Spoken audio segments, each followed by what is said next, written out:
Amén. Y gracias a Dios, hermana Marta León, muchas gracias. Bueno, muy buena tarde para todos, bienvenidos. ¿Cómo están? ¿Cómo se encuentran? Estamos en un curso de renovación mental, exigido por el Espíritu de Dios en la palabra, ¿no? En las Sagradas Escrituras. Renovaos en el espíritu de vuestra mente, renovar el entendimiento. La renovación mental no es una elección, la renovación mental es una orden. Es decir, no se deja a si quiero o no quiero. La renovación mental es una orden. En ese orden de ideas yo debo querer la renovación mental. Si no se renueva mi mente, no se renueva mi vida. Si no se transforma mi mente, no se transforma mi vida, y eso está completamente claro en la Sagrada Escritura. Bueno, hemos venido nosotros hablando de todo eso desde primeramente el punto de vista de la Biblia, que es el más importante, enseguida el punto de vista de la ciencia, que también es importante. Cráneo, cerebro, pero también mente, pero también procesos mentales, y ese proceso mental tan importante como lo es el pensamiento, ¿no?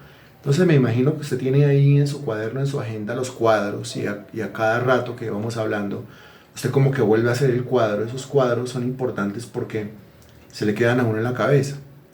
Cuando uno habla de cráneo, yo vuelvo a escribir lo que he escrito ya 100 veces. Y después hablamos de lo que está en el cráneo, que es el cerebro.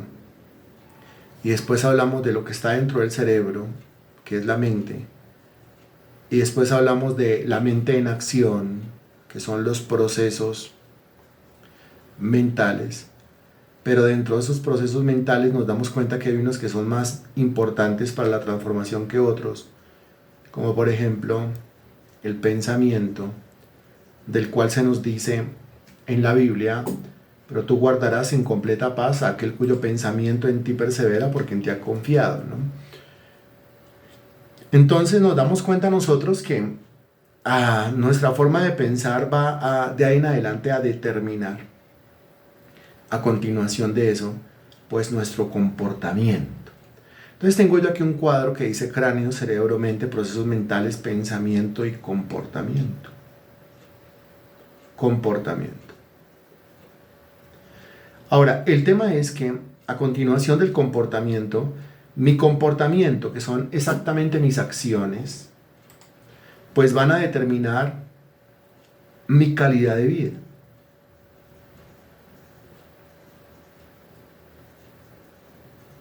¿No? ¿Por qué mi vida no cambia? No es que la vida no cambia mágicamente. La vida cambia en la medida en que yo cambie mi comportamiento, porque son las acciones las que cambian la calidad de vida. Pero el comportamiento no cambia si no cambia el pensamiento. Y de ahí hacia atrás, todo lo que usted ya ha aprendido. Tenemos aquí lo siguiente. Nos encontramos con que hay cosas en la mente, hay cosas en el pensamiento. Precisamente son pensamientos. Precisamente son formas de entender las cosas que están equivocadas.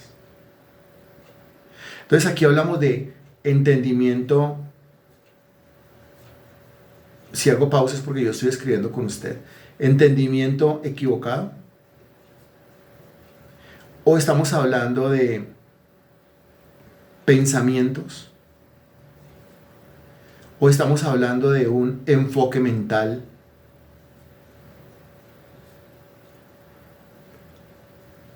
Mental, y todo esto equivocado.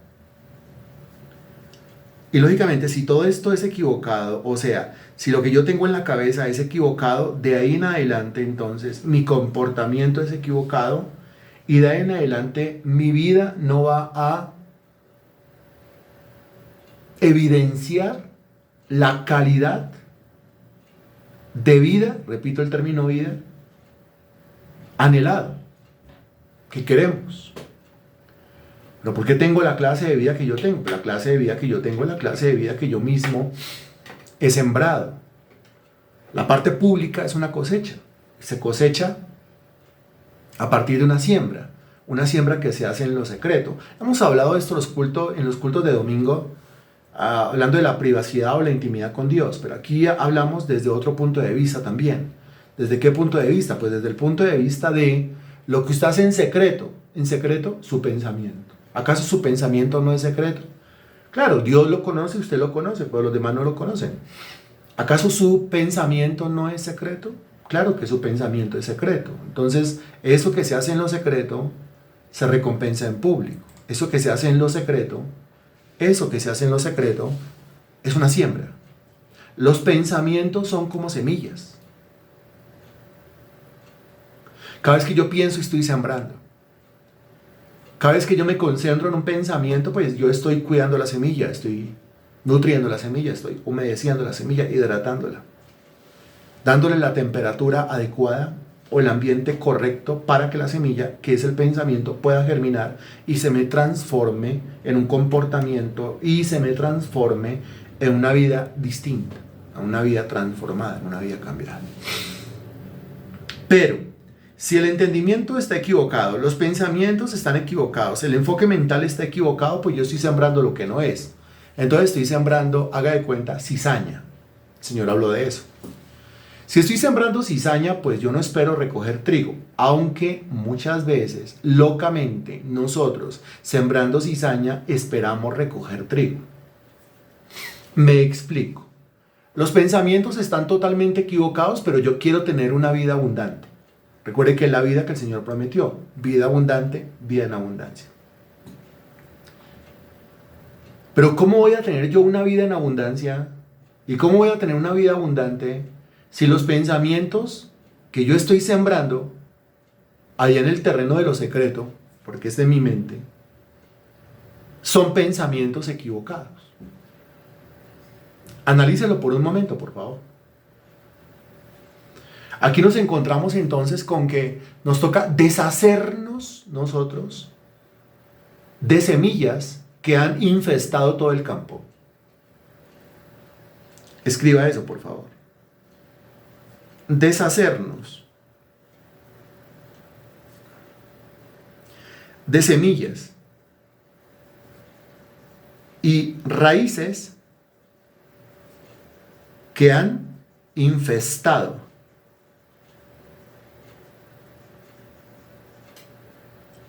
todo el campo. ¿A qué campo me estoy refiriendo? A ver quién me está comprendiendo. ¿A qué campo me estoy refiriendo?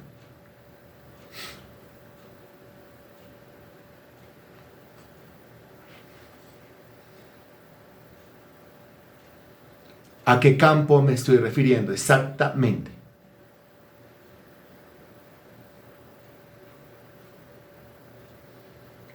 No, ¿a qué campo me estoy refiriendo exactamente? Vamos a honrar las respuestas correctas.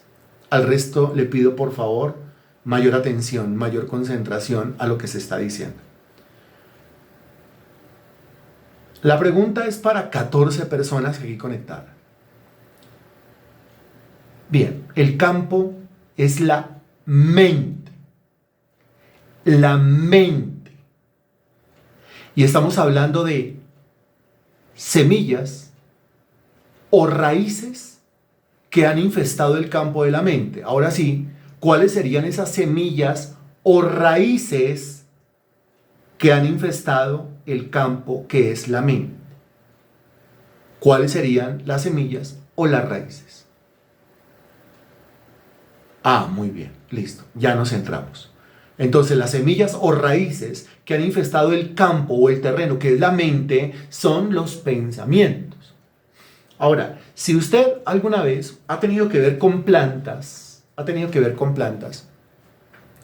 y ha tenido que meterle mano a un jardín, pues se va a usted a dar cuenta de que usted trajo unas muy bonitas plantas, usted trajo unas muy bonitas matas, las cuales adornarían muy bien ese jardín, pero usted se encontró con que la tierra estaba llena de maleza, estaba llena de semillas, estaba llena de un montón de cosas, de bichitos, de animalitos, de piedras. Entonces, perdón, ¿qué es lo primero que hay que hacer con esa tierra? ¿Qué es lo primero que hay que hacer con ella? ¿Sí? Y esta pregunta es solamente para la persona que le ha tenido alguna vez que meter mano en un jardín. Pues lo que hay que hacer es limpiar. Limpiar. Muchas veces le toca deshacerse de toda la tierra que hay ahí o de la mayor cantidad de tierra que hay ahí. Le toca extraer piedra y le toca extraer raíces. Y hay raíces muy profundas. Y le toca echarle pala a eso. Y le toca arrancar con mucha fuerza todo lo que hay ahí. Le toca limpiar, le toca verificar. Y a muchos les toca hacer hasta un estudio de suelo, saber qué es lo que hay ahí, no hay sea que de pronto se siembre algo ahí y se coma lo que yo estoy sembrando ahí. Y es exactamente lo mismo que pasa cuando yo quiero sembrar cosas nuevas, cuando yo quiero sembrar cosas positivas, cuando yo quiero sembrar cosas edificantes en el campo o en el terreno que es la mente. Pues es que yo llego con la palabra de Dios y yo comienzo a sembrarla en la mente. Pero por alguna extraña razón, como que el fruto deseado no aparece. ¿Por qué no aparece? Es que eso ya está infestado. Es que esa maleza ya se ha regado por todo el entendimiento, por toda la mente, por todo el cerebro. Haga de cuenta que es un jardín en el cual ha crecido la maleza y ha crecido la maleza durante décadas. Y eso tiene animalitos, tiene bichitos durante décadas. Y a eso le ha caído mugre, basura durante décadas. Así es. Si usted quiere sembrar una bella planta en medio de ese jardín, pues la bella planta, lastimosamente, se va a ver afectada por todo lo que durante décadas está ahí. ¿Es así o no es así? De la misma manera, como casi todos los ejemplos, el Señor Jesucristo los extrajo de la agricultura, como ya hemos aprendido nosotros, pues entonces, como la mente se compara con un terreno o con un campo, y la palabra de Dios es la semilla que tiene que sembrarse ahí en forma de pensamiento, pues lo primero que yo tengo que ponerme a hacer antes de sembrar cosas nuevas es limpiar el terreno. Entonces, lo primero que hay que hacer es verificar cómo está el terreno, cómo está la mente. A partir de ese momento nos vamos a disponer a verificar. Hago una pausa porque estoy escribiendo. Vean. Verificar cómo está el terreno.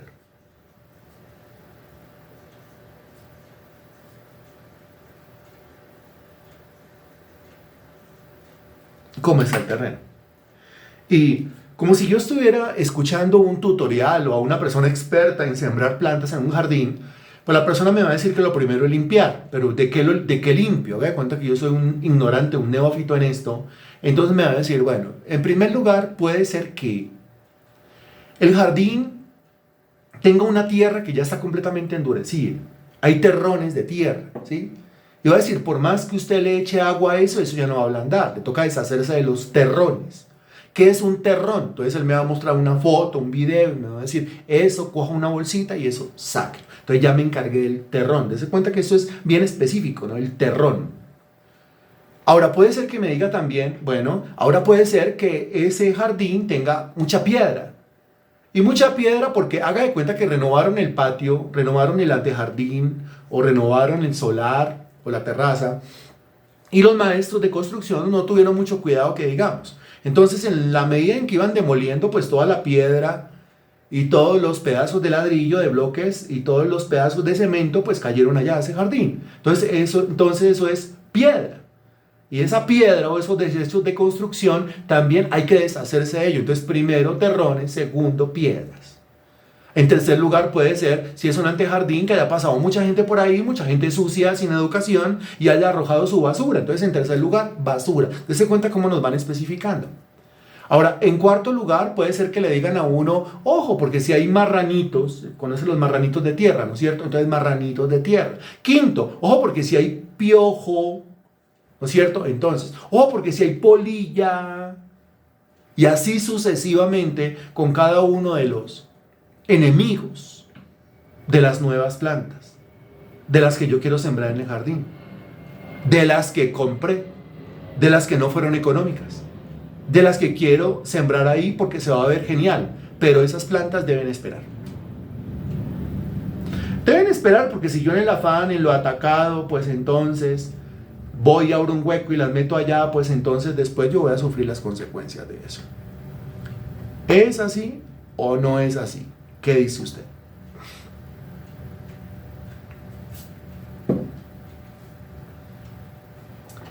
Tal cual, ¿cierto? ¿Es así? Muy bien. Entonces, para no sufrir las consecuencias de eso, comencemos nosotros a identificar cosas que sí o sí hay que sacar del terreno.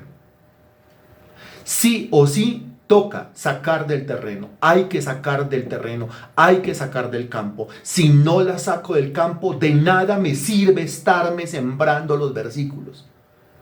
Acuérdese que la Biblia es clara al decir, eso es Mateo capítulo 13, búsquelo conmigo, por favor, que es la famosa parábola del sembrador. Mateo capítulo 13, la famosa parábola del sembrador.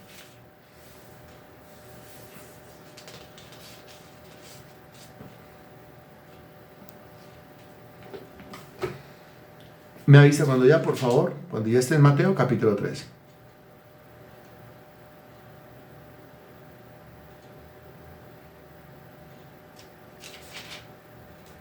Mateo capítulo 13, a partir del versículo 3, dice: y les habló muchas cosas por parábola, diciendo: he aquí el sembrador salió a sembrar.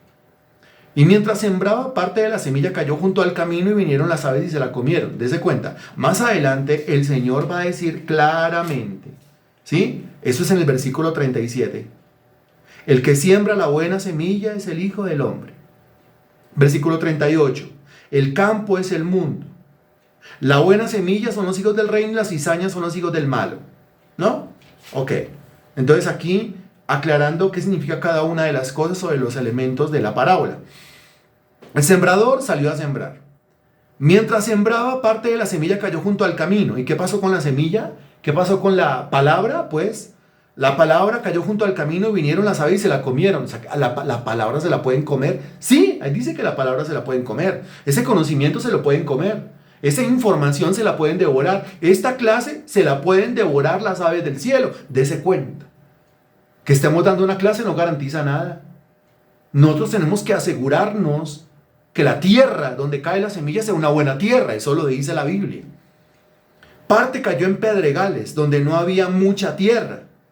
Y brotó pronto porque no tenía profundidad de tierra. Pero salido el sol se quemó porque no tenía raíz, se secó. Dese cuenta. Entonces las aves, enemigas de la palabra. El sol, enemigas de la palabra. O sea, las aves, enemigas de la semilla. El sol, enemigo de la semilla. Y parte cayó entre espinos y los espinos crecieron y la ahogaron. Los espinos, enemigos de la semilla. ¿Cuántos enemigos puede tener entonces una semilla? Pues aquí usted se da cuenta que son muchos, se da cuenta que son varios. ¿No? No, que la palabra de Dios donde se siembra iba a dar fruto. No, no es cierto. No es cierto porque se sembró junto al camino y no dio fruto. No es cierto porque se sembró entre piedras y ahí no dio fruto. No es cierto porque se sembró entre espinos y ahí no dio fruto. Entonces la frase esa que dice que la palabra donde se siembra y va a dar fruto, no es cierto. No es cierto. Hay cosas que hemos aprendido y que no son ciertas. Uno debe tener antes de sembrar, antes de depositar la preciosa semilla allá en el terreno, asegurarse de ¿qué? Versículo 8. Pero parte cayó en buena tierra y dio fruto, cual a 100, cual a 60 y cual a 30 por uno. El que tiene oído para oír, oiga. ¿Qué significa el que tiene oído para oír, oiga? Pues el que entiende, que entienda. El que tiene inteligencia, pues capte, despiértese. El que tiene sabiduría, pues muévase prudentemente. Eso significa. Eso significa. Entonces, démonos cuenta que si la propia palabra de Dios tiene sus propios enemigos, las aves se la pueden tragar, el sol la puede quemar, los espinos la pueden ahogar. Es más, entre la tierra, lo que consideramos como tierra negra, como buena tierra, dése cuenta que hay semillas que dan fruto al 30. Y hay otra buena tierra en donde la semilla puede dar fruto al 60. Y hay otra muy buena tierra, excelente tierra, en donde la semilla puede dar fruto al 100 por uno.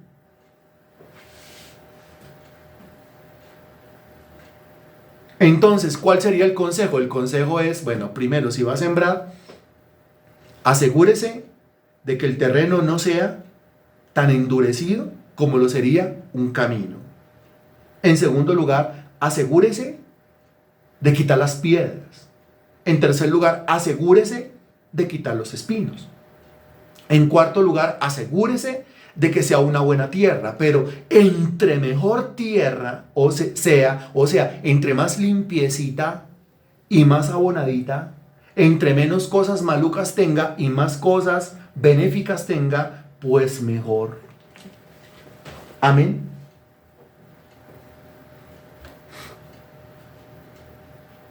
El amén significa, ¿está usted de acuerdo? Si no está de acuerdo, usted lo puede debatir. Usted puede decir, no, yo puedo sembrar azucenas, yo puedo sembrar lirio, yo puedo sembrar, no sé, plantas con flores, con fruto, en medio de una tierra completamente cochina, contaminada. Igual me va a dar un fruto espectacular y no se le va a pegar ni siquiera un piojo, ni siquiera una polilla. No se le va a pegar absolutamente nada. Si usted lo quiere debatir. Pero la razón dice que no es así. Bueno, primera cosa que hay que quitar del terreno. Primera, metámonos con esa de una vez.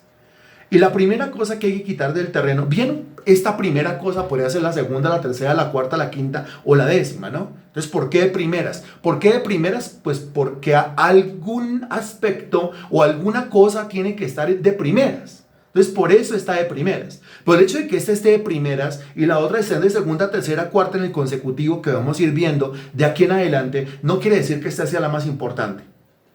No quiere decir que sea la más importante, pero sí lo que queremos decir es que realmente es de esas cosas que si se dejan en la tierra, no va a permitir la germinación de la semilla.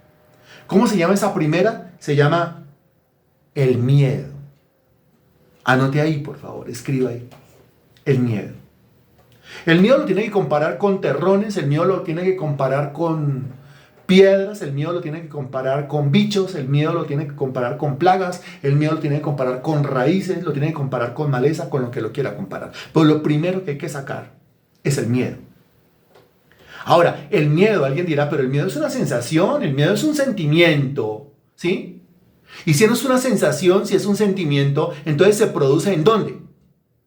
Hágame el favor y me regala el lugar exacto donde se puede producir, donde se produce el miedo, ya que es un sentimiento o es una emoción o es un sentir. Entonces, ¿en dónde se produce? Pero exactamente. Pero exactamente. Pero exactamente. Sí, porque nos hemos esforzado para decirlo, para enseñarlo. Buenas noches, don Héctor. Exactamente en dónde en la mente. ¿Exactamente en dónde? ¿Exactamente en qué parte de la mente? ¿Exactamente en dónde? No. ¿Exactamente en dónde? ¿Exactamente en dónde? ¿Exactamente en dónde? No. Nadie juegue al pinochazo, por favor, que hemos sido nosotros lo suficientemente exactos en la exposición y nos hemos esmerado, nos hemos esforzado por dejar esto bien claro para que cuando aparece una pregunta de esta, usted responda de una manera concreta. Y hasta el momento, ninguno tiene respuesta concreta. ¿En dónde se produce esto? Exactamente. Y mire las claves que le estoy dando. Si es un sentimiento, si es una emoción, si es un deseo, si es un sentir, ¿eso en dónde se produce? Muy bien, Magda Xiomara Pérez.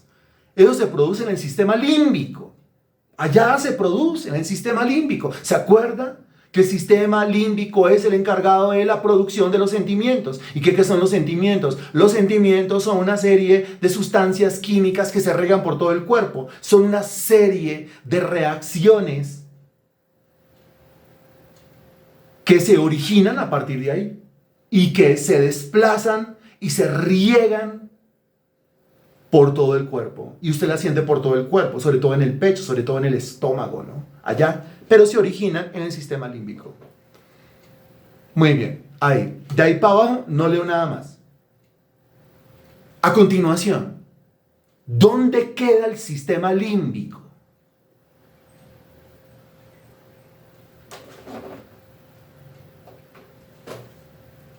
¿Dónde queda el sistema límbico? Otra pregunta.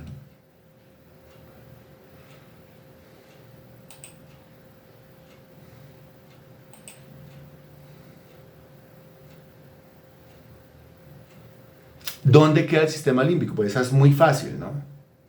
Más fácil, menos fácil que el anterior, pero también es fácil. ¿Dónde queda el sistema límbico? El sistema límbico queda en mi cerebro.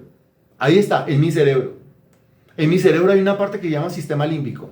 A mí me hacían en el colegio hacer la maqueta del cerebro y muchas veces tuve que escribir sistema límbico. Lo escribí, lo leí, sí, de pronto lo expuse, sí, saqué un 5, un 6, un 7, un 10, o me rajé, no sé cómo me fue ese día, pero pareciera yo entonces que presenté una maqueta o presenté una cartelera, hice una exposición, pero no le presté mucha atención a eso y mire lo importante que era en el cerebro.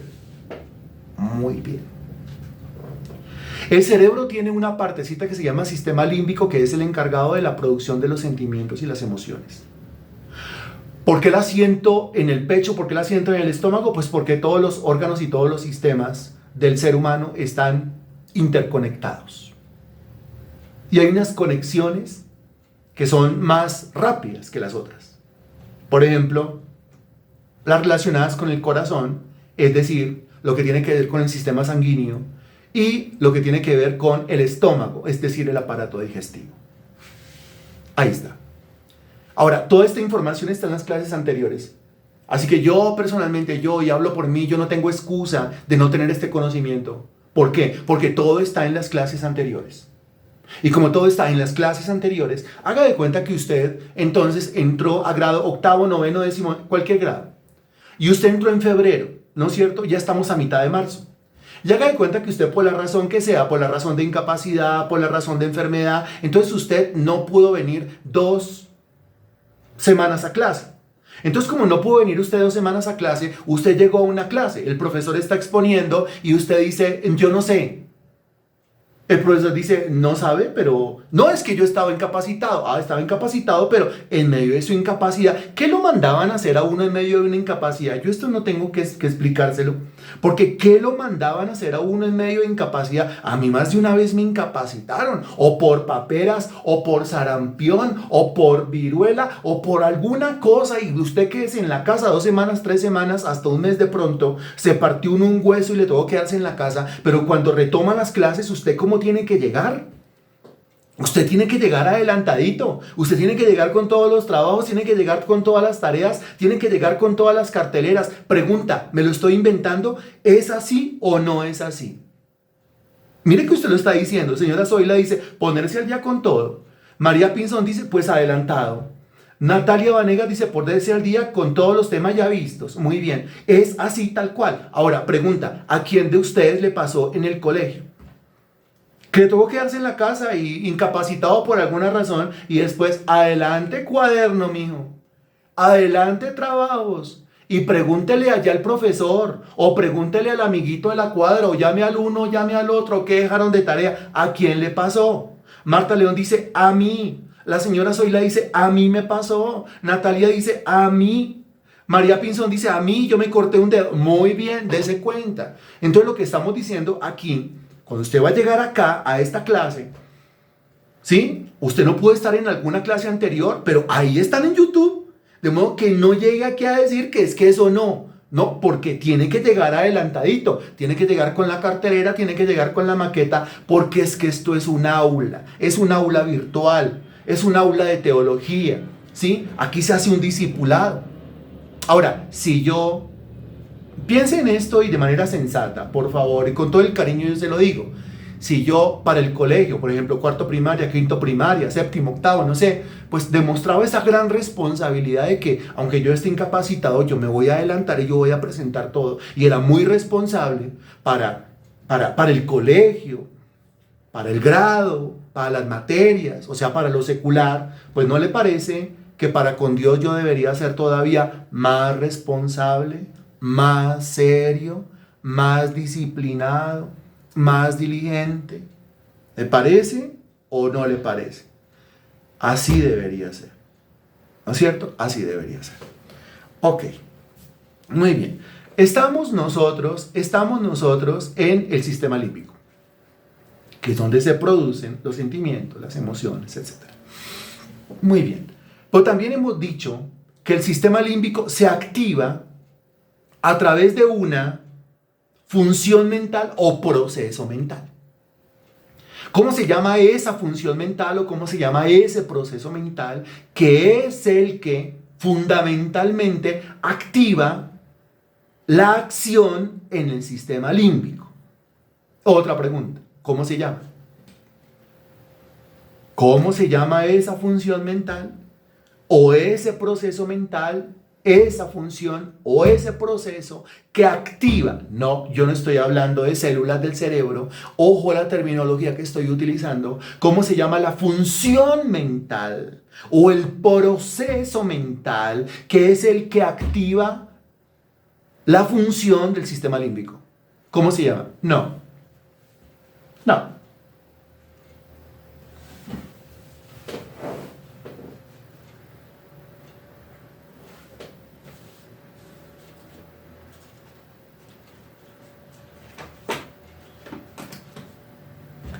Excelente Diva, excelente Juan Esteban. Se llama pensamiento. Estamos hablando de función mental.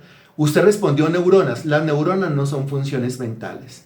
Estamos hablando de, bueno, el hipotálamo, eso es otra parte del cerebro. Estamos hablando de una función mental. Función mental, entender. Función mental, la inteligencia. Función mental, la concentración. Función mental, el pensamiento.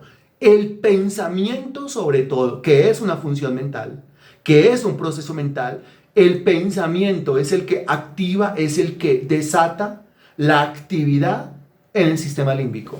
Por eso decimos, mire, le hemos invertido varias clases a decir que los pensamientos se convierten en ¿qué? Responda ahí, por favor.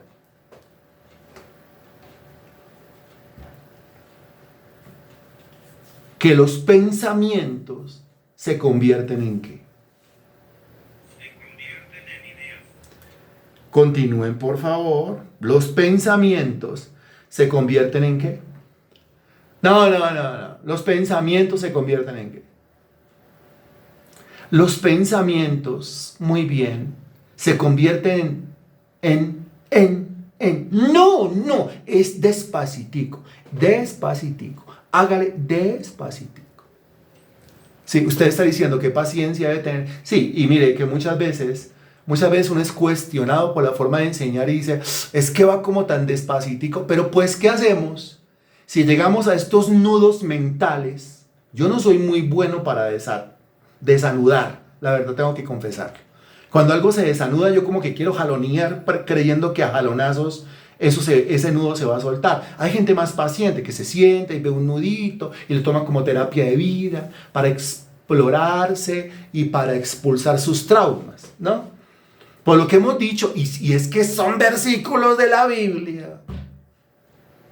Tú guardarás en completa paz aquel cuyo pensamiento en ti persevera porque en ti ha confiado. Lo hemos dicho, ¿sí? Lo hemos dicho, pero cuando usted responde una cosa que no es, entonces yo digo, pero entonces por más que lo digamos, entonces ¿a dónde estamos yendo a parar?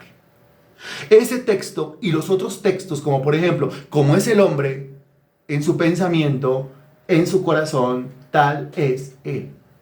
Hemos dicho que todos los pensamientos se transforman. Si usted dijo acciones, se rajó, está rajado. Si usted dijo comportamiento, se rajó, está rajado. Los pensamientos no se convierten automáticamente en acciones. Los pensamientos no se convierten automáticamente en comportamientos. Los pensamientos primero se convierten automáticamente en sentimientos.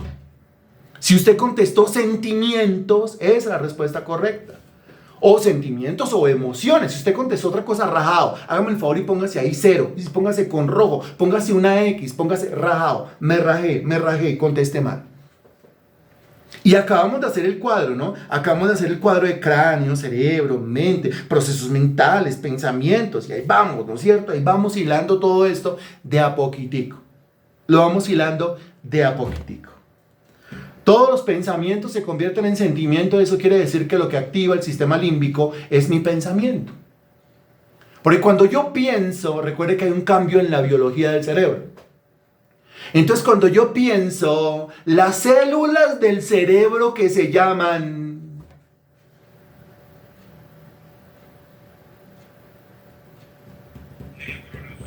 muy bien. Muy bien.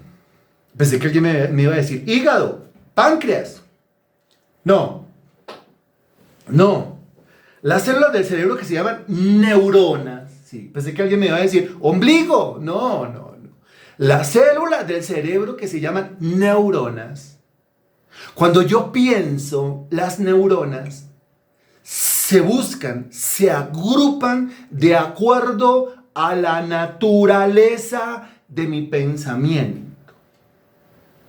Y al agruparse de acuerdo a la naturaleza o clase de mi pensamiento, crean lo que se conoce como redes neuronales, grupos neuronales, asociaciones neuronales, patrones neuronales.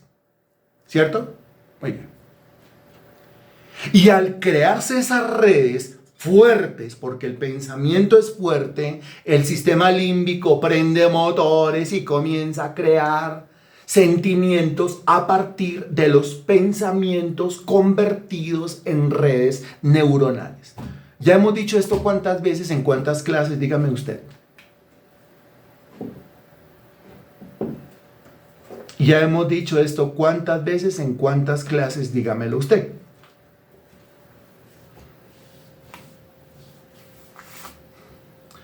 Muchas. Ok.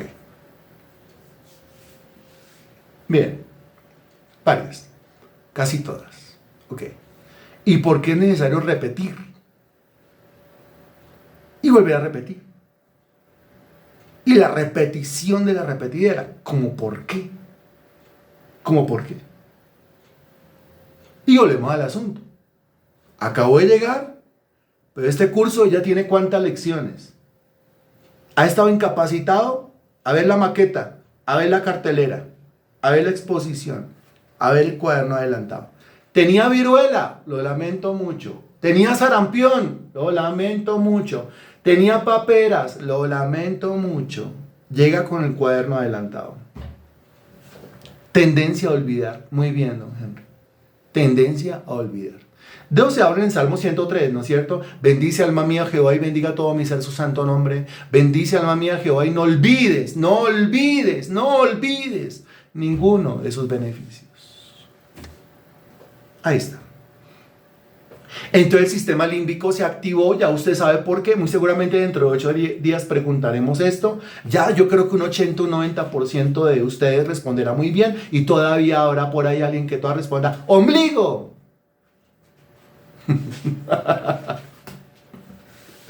Bien. Ok.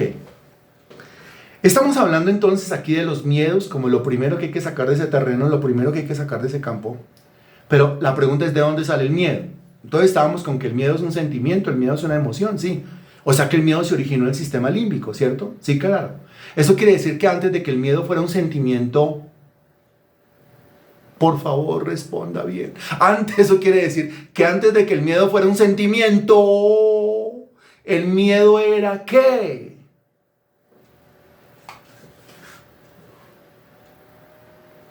Clave, no es el ombligo.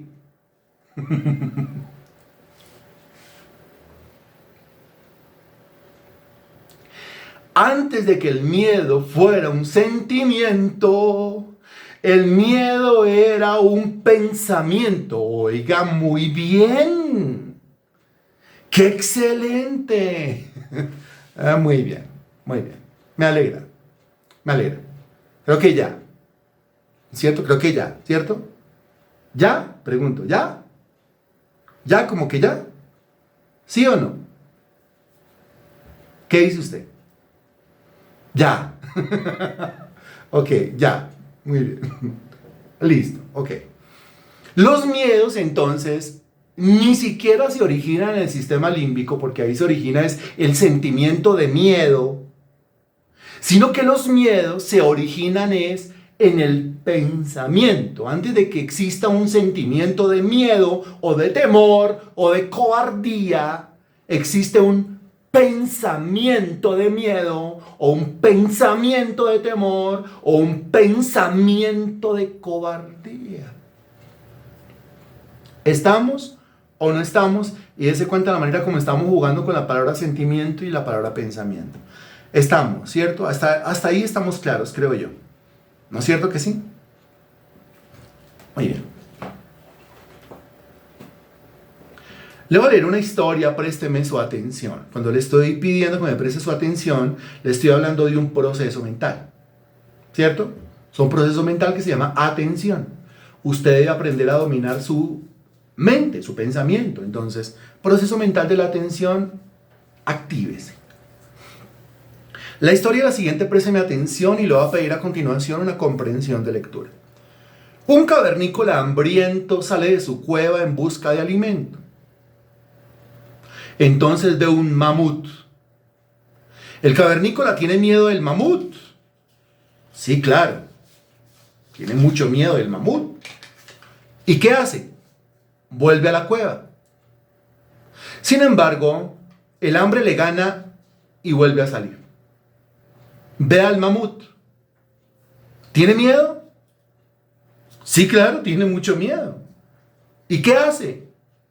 Toma una piedra, inventa un arma, la mejora, mata al mamut y se lo come. ¿Por qué se enfrentó al mamut? Porque el hambre era mayor que su miedo. El cavernícola regresa a la cueva, al poco sale nuevamente y ve otro mamut. ¿Tiene miedo? Sí, pero esta vez el hambre también es más grande que el miedo. Así que se enfrenta al mamut, lo mata y se lo come. El hombre vuelve a la cueva. Al día siguiente sale, ve otro mamut y también a un conejito. Decide dejar al mamut y se come al conejito. Al otro día sucede lo mismo. Sale de la cueva, ve a un mamut, pero pasa a un conejito al que no le tiene miedo. Se come el conejito y vuelve a la cueva. Un día sale de la cueva la mujer cavernícola. Ve a un mamut y a un conejito. ¿Tiene miedo del mamut? Sí. Sin embargo, piensa, podría comerme el conejito, pero me gustaría dejarles a mis hijos el recuerdo de que su madre fue una cazadora de mamuts. Entonces la mujer se enfrenta al mamut, lo mata y se lo come. ¿Qué la motiva? ¿El hambre? No. La motiva un sueño que es más grande que su miedo. Le quiero preguntar, ¿cuál de los dos ideales o cuál de las dos motivaciones es más grande? ¿La del cavernícola o la de la cavernícola?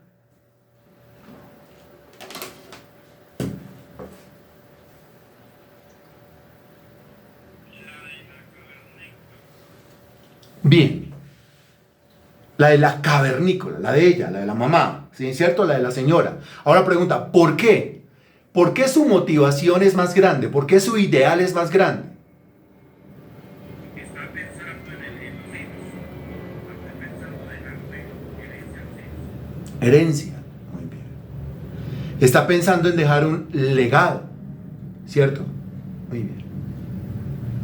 Está pensando en, recuerde que ella no cazó el mamut para llevarle comida a los hijos. Ojo, ella no cazó el mamut, comprensión de lectura, ¿no? Ella no cazó el mamut para llevarle comida a sus hijos. Ella cazó el mamut para dejarle un ejemplo a sus hijos, ¿no? Para marcarle la senda a sus hijos, ¿no? Para darle testimonio a sus hijos, ¿no? Para marcarles el camino que dice, si yo pude, ustedes hijos también van a poder. Si yo pude, con todo y mis miedos, porque recuerde que el miedo era lo natural en el cavernícola y el miedo era lo natural en la cavernícola, pero entonces el legado dice así, si yo pude, con todo y mis miedos, matar el mamut, eso quiere decir que ustedes, con todo y sus miedos, van a poder matar sus propios mamuts. La otra parte del legado dice, hijos, si ustedes van a esperar a no tener miedo, si ustedes van a esperar a no tener cobardía, y si ustedes van a esperar a no tener temor para enfrentar sus propios mamuts y cazar sus propios mamuts, ahí se van a quedar esperando. ¿Eso qué quiere decir? Que yo no me deshago del miedo. Con todo y el miedo, yo enfrento al mamut, yo lo cazo, yo lo mato. En ninguna parte de la Sagrada Escritura habla del suprimir 100% el temor. Y tampoco habla del suprimir 100% el miedo. Y tampoco habla del suprimir 100% la cobardía. Lo que enseña la Biblia es que con todo y el miedo, el temor y la cobardía, usted no se deje gobernar por el miedo, no se deje gobernar por el temor, no se deje gobernar por la cobardía, sino que con todo y miedos, hágalo. Con todo y cobardía, hágalo. Con todo y temor, hágalo. Valiente, desde la Biblia, no es aquel que no tiene miedo. Valiente en la Biblia es aquel que no se deja gobernar por su miedo, sino que a pesar de su miedo, va y enfrenta y vence.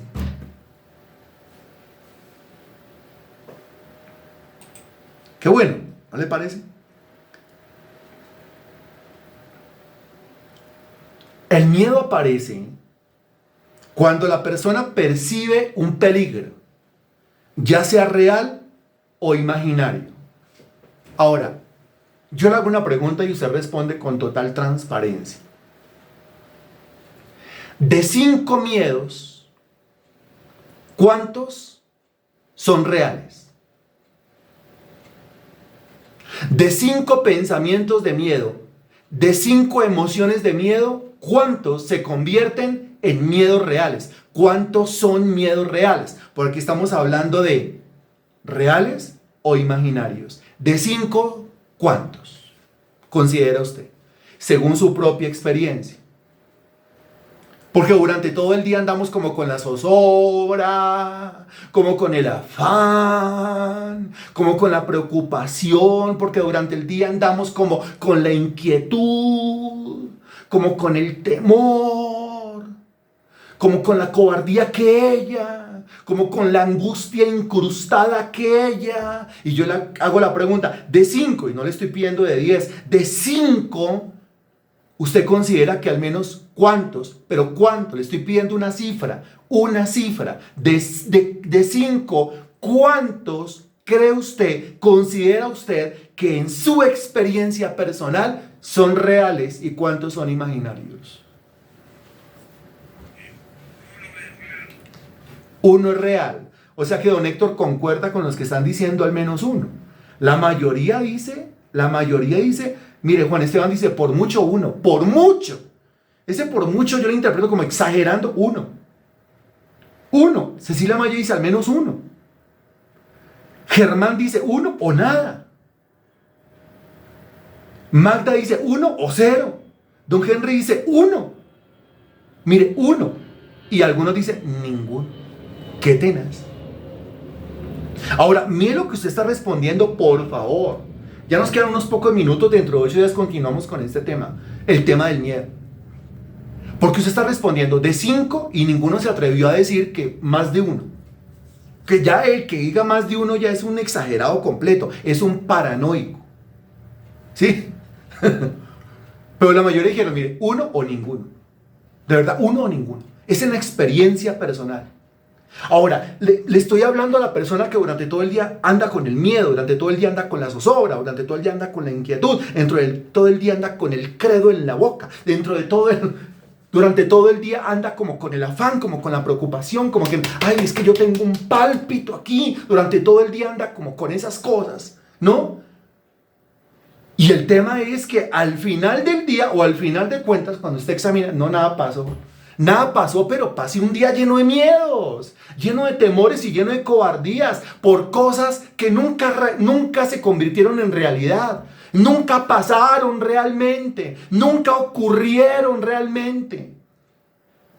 De todo eso que yo me imaginaba nefasto, tétrico, por ahí una o ninguna cosa de esas se hizo realidad. Eso quiere decir, mire, que yo ando todo el día empeliculado. A ver quién me lo está entendiendo. Yo ando todo el día empeliculado. ¿Y empeliculado en dónde? ¿En qué parte de mi ser ando empeliculado? Porque yo mismo soy el causante. Empeliculado en mi mente, empeliculado en mi pensamiento. Yo mismo soy el causante de lo que pasa en mi mente con la herramienta de mis pensamientos. Yo mismo creo mis propios miedos.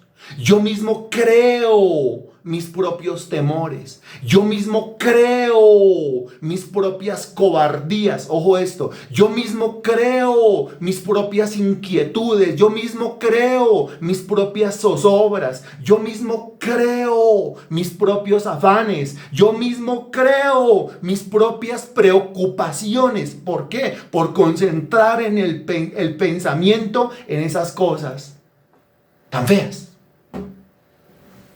¿Es así o no es así? Analícelo, por favor. No se apresure a contestar. Analícelo primero. Porque si no, ¿de dónde sale el miedo? ¿Quién me metió el miedo adentro? ¿No? Yo mismo lo estoy insertando.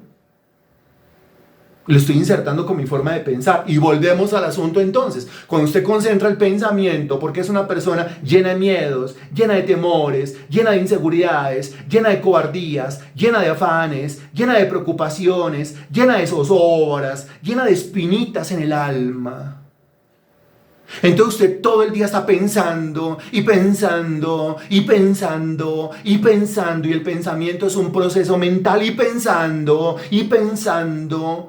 Y entre más piense en esos términos, pues más las neuronas se agrupan y más hacen lo que ellas están diseñadas para hacer.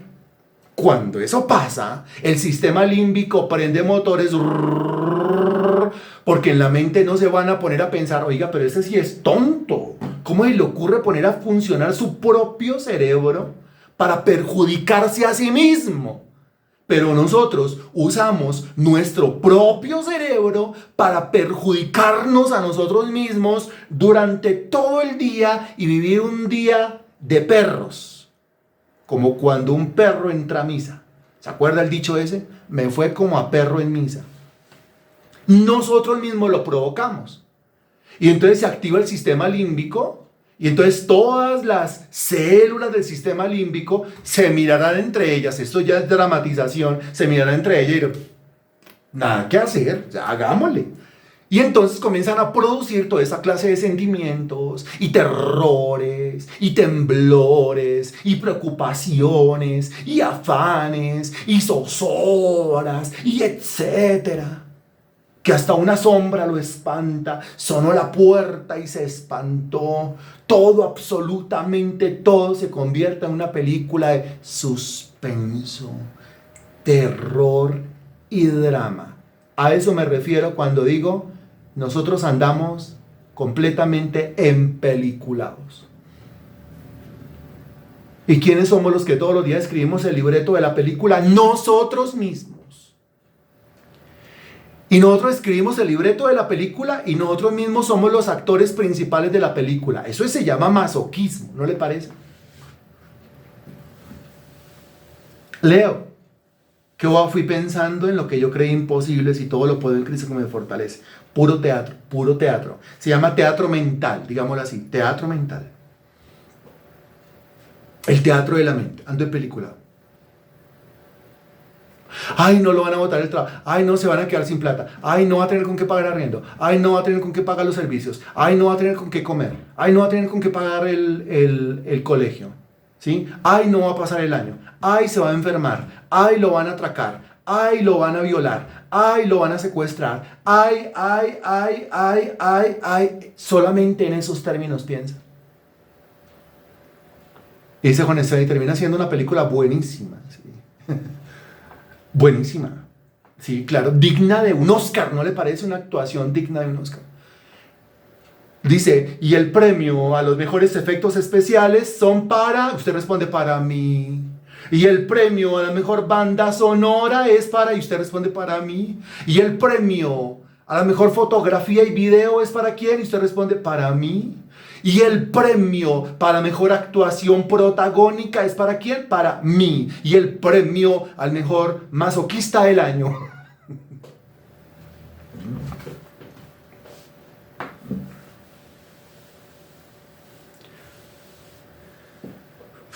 Qué tenaz ser uno mismo quien crea cada pensamiento y emoción que nos daña y en la realidad nada pasó. Y mire, qué tenaz esto. Vuelvo a leerlo y con eso termino. Qué tenaz ser uno mismo quien crea cada pensamiento y emoción que nos daña y en la realidad nada pasó. Nada pasó. Nada pasó porque mire, se acabó la película y por más que la película fue tétrica y todo ese tema, sí, pero en la realidad es una película. Por más que usted haya quedado impresionado con algunas escenas de la película, pero fue una película. O sea, en realidad nada pasó, es una película, una película. Bendito Dios, tú eres tan bueno, Señor Dios, que de estas maneras, de estas formas, nos enseñas, nos ilustras. Cada día aprendemos más, Señor. Y yo sé que hay métodos, formas, metodologías, pero a nosotros nos has dado esta, mi Dios, la del desglose, la del escudriñar, la del poner ejemplos, la del analizar, para que se interiorice, para que vaya al fondo, Señor, para que vaya al meollo del asunto, para que tu palabra, Señor Dios, no se pierda, sino para que tu palabra, Señor Dios, sea sembrada en buena tierra. Y hoy nos dices, si quiero una buena siembra, después una buena cosecha, pero primero una buena siembra, primero saque del terreno lo que no puede estar ahí. Y lo primero que nos dices es, saque el miedo. Saque los temores y saque las cobardías. Y yo cierro mis ojos para que tu Santo Espíritu, mi Dios, me convenza de esto.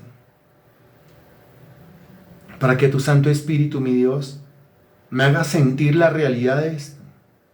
Me haga entender la realidad de todo esto. ¿Miedo? ¿Miedo a qué? Si no nos has dado espíritu de cobardía, sino de poder, amor y dominio propio. ¿Miedo? ¿Miedo a qué? Si cuántas veces dice en tu palabra, no temas. No puede ser que tú dices, no temas, y yo por el otro lado estoy temiendo y lleno de miedos y lleno de cobardías y lleno de temores, Señor. Es como cuando tú me dices, no te afanes, y yo me afano.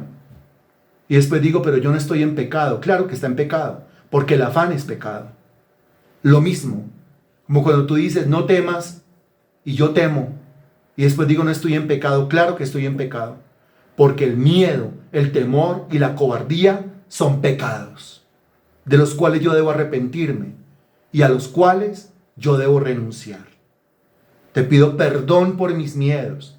Te pido perdón por mis temores y te pido perdón por mis cobardías, bendito Dios. Abre mi entendimiento para continuar dentro de 8 días con todo este estudio de qué es lo que debo sacar del campo, qué es lo que debo sacar del terreno, para que tu palabra sea fructífera en esta buena tierra. Por ahora entregamos esta clase en tus manos, en el nombre del Señor Jesucristo. Amén y gracias a Dios. Amén. Y esto es todo por hoy.